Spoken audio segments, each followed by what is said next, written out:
So this is Alice band, number 1. Alice band.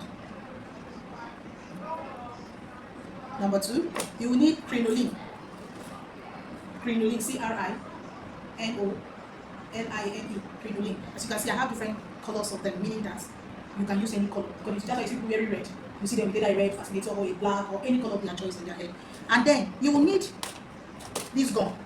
Though it's not compulsory for all, this gum has a gum. Can you see this? You can see this thing inside. It's called candle gum. Write gum first. Gum, glue gum, in brackets, glue. Now down we write candle gum.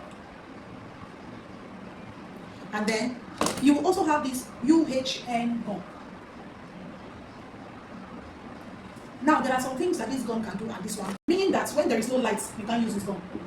But this one, without light or not, we are going to use it. It's just that there are some places that this one will not hold very tight, while this one will hold tight. Also, in the place of this, you can also use needle and thread. There are some instances that just these gums will not hold it enough for you. You need what? This needle and thread to sew it. But when you sew, something must cover it so nobody sees it, which is where this comes in. They call it bias, velvet bias. There is a plain one, and then there is this one. As you can see, this is it. This is it. Now look at the plain one. Can you see? There is no shine on it. That is the plain bias. All of them, this thing you are seeing here, this is what gave me this wrapping. You use it to what? To cover these things, okay? Use it to cover them up. Now, these are the things. And then you have also this pin. In the place of what? Alice band, what do? You use this pin. Okay, can you see?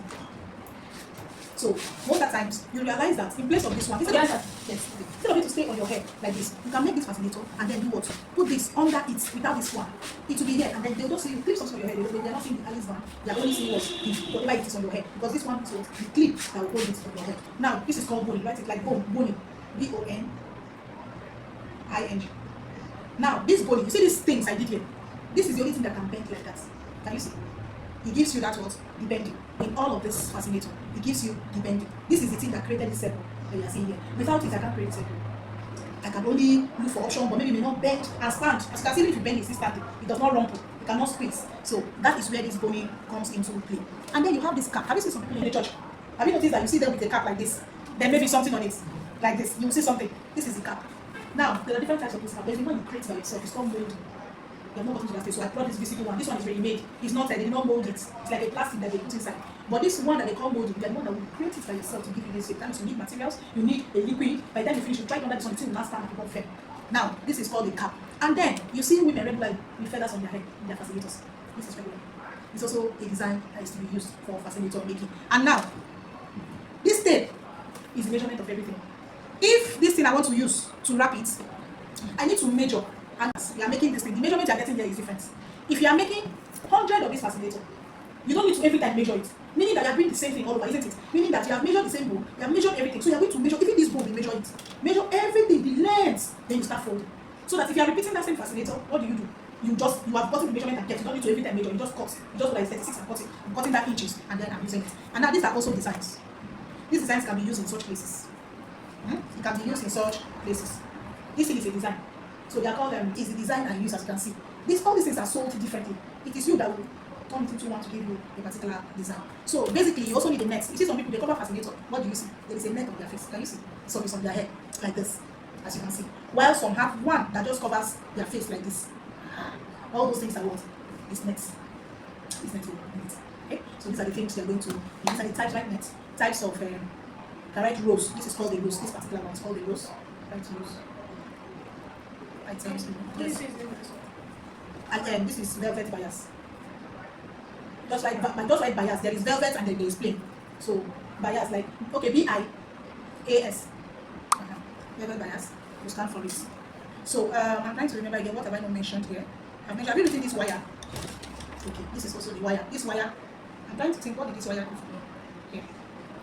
Okay, there's no for today. These are the things I think you will need. So ask me any question you feel like asking. Just ask me.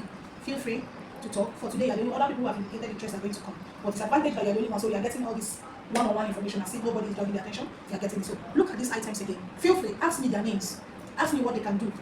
Because you have written them, you may not remember. But I need you to know the names without looking at your names. So feel free to ask me what each of them, or I am going to ask you. I will pick something and I will ask you what is it called, so that I will know that you already have an idea of what I'm talking about. Okay. This is called an applique or trimming. Applique or trimming. Okay, it's the European applique already. Trimming. Use it for what? To wrap or to design. We use it a lot in hand farming. Tomorrow when I do hand farming, you'll see it. Okay, I want us to do only Fascinator today. Tomorrow we look at hand farmers. We use Alice plants. You can even use it on your hair without wrapping anything as it is. And this is also Alice machine. This is the bigger one. Okay. These are the tiny ones. These are most likely for my daughter. This is my daughter's hair I did for 1 month and she's using them. All these ones are for my daughter. This one is for adults and stuff. It's not for her. Okay, so what is this called? Glue gum. This is a glue gum, right? And what is this called? A hair clip. This is a hair clip. What is this called? UHN. Because people call it gum because they used to assume that this ends you, so you say gum. But in case you cannot remember UHN, just say gum. This is what they show you. Okay, so what is this called? Wire. Good. That is called a wire. What is this called? A boning. What is this glue called? Candle gum. It's like a candle, so it's candle gum. It's a candle, but it has a glue inside, so it gums. Look at it. It's the one that's stuck here. It is the candle. It used to melt. So by the time I am plugging it, this thing that you're seeing now will become soft. It will begin to pour liquid from there. And that liquid is what used to glue most of these things that you're seeing. It is that liquid that will glue these things before I tie it together. Okay? It is the glue. What is this called? What is this called? Okay. What are these two called? Roses. Okay. This is also a rose somehow. This one is handmade decoration.